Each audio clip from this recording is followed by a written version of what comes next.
Creativity. You love it, you hate it, you got to have it. Then again, you don't have to have it. If you want to survive, well, you need it because you got to make money somewhere. And whatever your creativity is, that's the angle we're going to take. But we got to collaborate. We got to come together as a globe, as a planet, as a universe, and try to inspire tomorrow. A lot of people are sitting around. They're not trusting their creativity anymore. Well, because they were furloughed or they lost their job. And it's like, well, I'm not going back. If that's the way I'm going to be treated, and if I can collect paychecks from a government, why should I go back?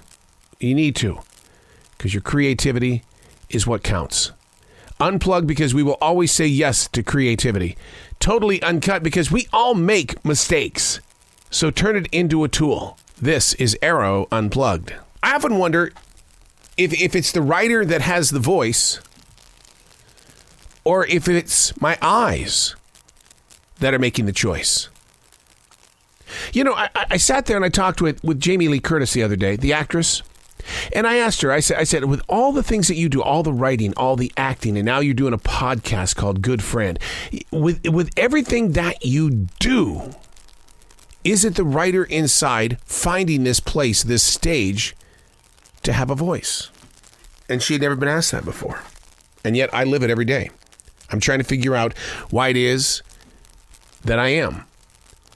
And because we're all, searching for a purpose, a reason, a destination, so I'm doing it because I just want to craft this path. I want to make sure that it's strong enough to hold the weight of just one person who may follow. They may not. But is it the writer that has the voice, or is it my eyes? Because as a writer, I write in the presence of now. It's called stream thinking. That's what I call it. It's knowing what is happening in this moment. And then all of a sudden, it becomes the next step. Sitting inside the studio at 6:44 a.m. The sun isn't even up yet. But you can tell that it's coming because I can see these trees that were once 6-inch seedlings that I planted inside this forest in 1997, but now they're way above my house. These aren't trees anymore. These are my tall children. They don't need an NBA team. They just come together as a collaboration of protection, shade, comfort, beauty. Oh my God, the beauty. I sit 2 stories above the flat ground because my house is built over a hill. And to be up this high with these trees, I get to see everything that goes on inside of a tree. It's amazing how the birds and the squirrels and things just crawl all over these trees. And I will sit here so completely fascinated while staring down at the forest floor, and I'll see a fawn. We've got 3 fawn in the forest this year, and to watch them grow up, I'm a kid. I just love it. I love seeing the beauty of nature as it freely roams. Hey, it's Arroe. This is The Daily Mess, a chronological walk through an everyday world. I am a daily writer. I believe in being in the presence of now. And you could go all the way back to 9/11, 2001. And that writer was writing about the now. How does something like that affect what is in this present place of now? That's the choice. Is it your eyes that is looking for the voice, or is it the writer inside? And we're going to talk about that today. Being present in the place of now. This is The Daily Mess. A book sits in front of me, and the book is titled Winning is a Choice. It's from Y.K. Kim.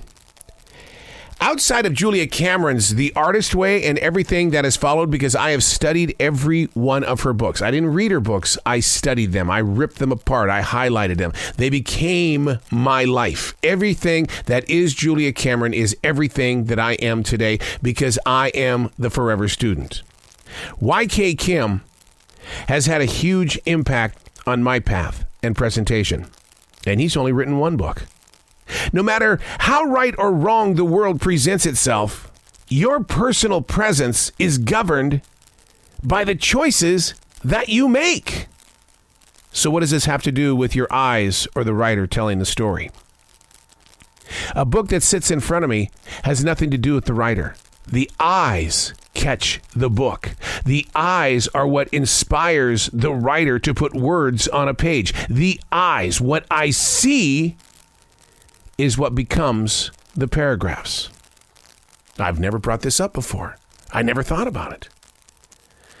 Sadly, each and every one of us allow the commands of others to lead our way.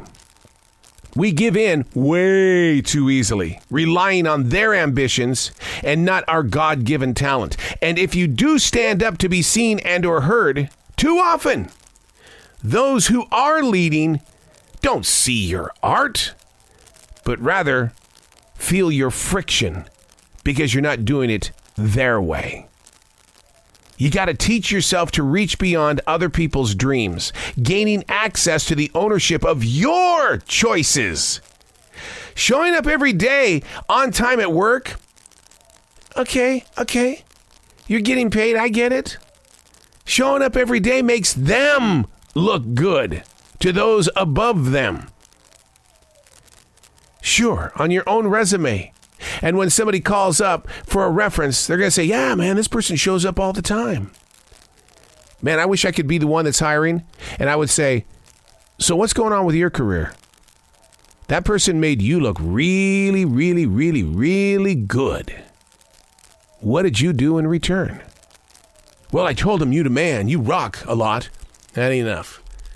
That ain't enough. In all things that you do, you have got to reach beyond where you work. It's a collaboration, not a domination. Now, one of the biggest wake-up calls of my life, and it took me 41 years to get here. One of the biggest wake-up calls. And this is my eyes telling the story. It's not the writer, okay? Because I believe now that your eyes are what want the voice. In all of my years of radio, it was the tiered way of working. Program director, above jock, above. Okay. And above the program director, the general manager, the consultant, blah, blah, blah, blah, blah, blah, blah, blah. Once they got behind offices, you never saw what they really did. I still can't to this day tell you what a program director does, but just give orders. What a consultant does, but just give you a bunch of papers. I never chased it.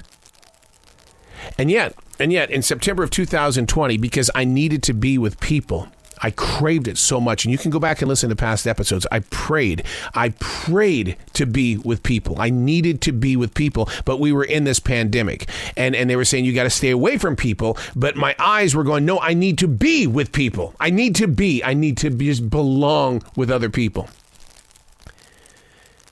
I took on a challenge. I heard something in my heart that said, go get a job at a grocery store, because that's where people are. They're not at the mall.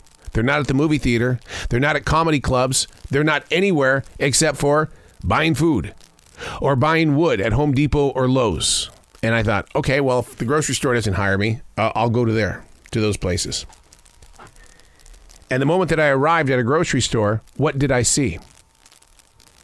I didn't see managers and decision makers in offices with closed doors. I saw them on the floor. I saw them putting in 15, 17 hours a day. I still see it today. Those at leadership roles that see themselves as white belts. Oh, let me explain that. Just because I have a third-degree black belt wrapped around my waist in every walk and way that I put myself through does not make me greater than anybody else. Because in anything that I put myself in, I am a white belt first.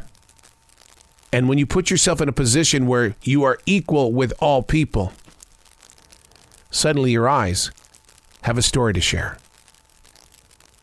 And then you begin to talk. The writer begins to write. The steps are made.